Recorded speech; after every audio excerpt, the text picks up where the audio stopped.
Hello sa inyong lahat. Bali, araw ngayon ng linggo at kapag narito kayo sa Madrid, Spain, kanya-kanya tayo ng activities kapag day off natin. At kapag day off ko dito, pag araw ng linggo ay meron akong extra na trabaho, pero itong extra ko na trabaho ay isang opisina or isang foundation na walang tao doon, tas maliit lang naman at malinis. Nasa sa akin kung bibilisan ko ang paglilinis, kaya naman linisin nyo ng isang oras, kaya lang talagang mabilisan. Pero kapag sakto lang yung kilos ko ay nasa 2 oras kasi napakahirap linisin din noong isang malinis na. Then after ng aking part-time ay meron akong Spanish class. Ito ay naman doon sa Catholic Church sa may Plaza Castilla. Ang bayad doon ay 35 euro pero refundable siya once na ikaw ay active na pumapasok. Then sasagutin ko sa video na to yung comment ni Gabayan na kung magkano daw bang na-scam sa akin pagpunta ko ng Canada. Kasi nga ilang beses na ako nag-apply ng Canada noon nung nasa Taiwan ako, pero hindi ako nakaalis kasi ever since na nagpunta ako ng Taiwan, nung first 3 years na contract ko ay nag-apply na talaga ako ng Canada. Kaya lang ay hindi ako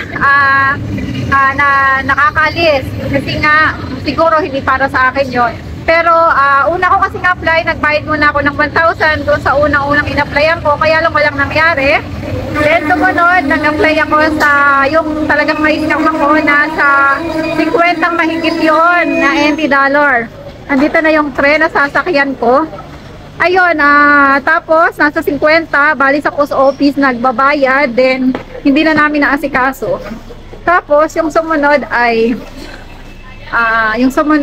na-apply ko ay nag-agency naman ako. Kaya lang, nung time na nag-agency ako ay medyo nagkaroon ng problema doon sa Canada. Kaya after ng mga ilang buwan, alam ko hindi ako makakalis.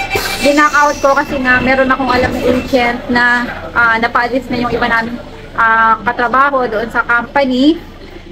Kaya ako nag-apply doon sa isang agent. Ngayon, na nangyari naman doon sa agent na yun, na-scam din kami doon. Ayun, sa agency nga pala na in-apply mo sa Taiwan ay dahil nagbayad ka, tapos nag-back out, ay may deduction siya. Parang $6,000 yung na-deduct nang walang nangyari. Pero okay lang, ganun talaga. Then, nag-apply ako doon sa agent na na-scam talaga ako. Nasa $110,000.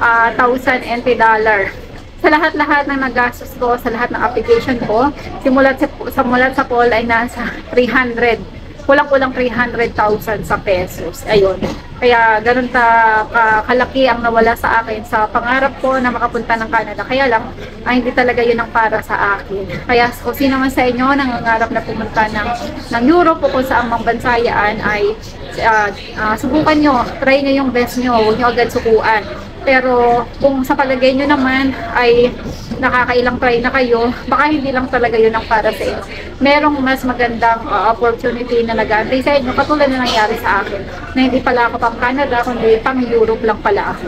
Ayan, okay naman dito. Depende lang talaga sa'yo kung paano mo i-handle at i-manage yung kinikita mo. Siyempre, sa panahon ngayon kasi hindi tayo dapat mag-base sa isang sahod lamang. Kailangan natin maghanap ng ibang mga passive income, yung mga pwede natin pagkakitaan na kahit pa paano ay hindi naman kailangan ng pwersa natin, kagaya ng mga paggawa ng content, kung ayaw nyo naman, lalo na sa Facebook. Napatunayan ko lang sa Facebook ay talagang kumikita.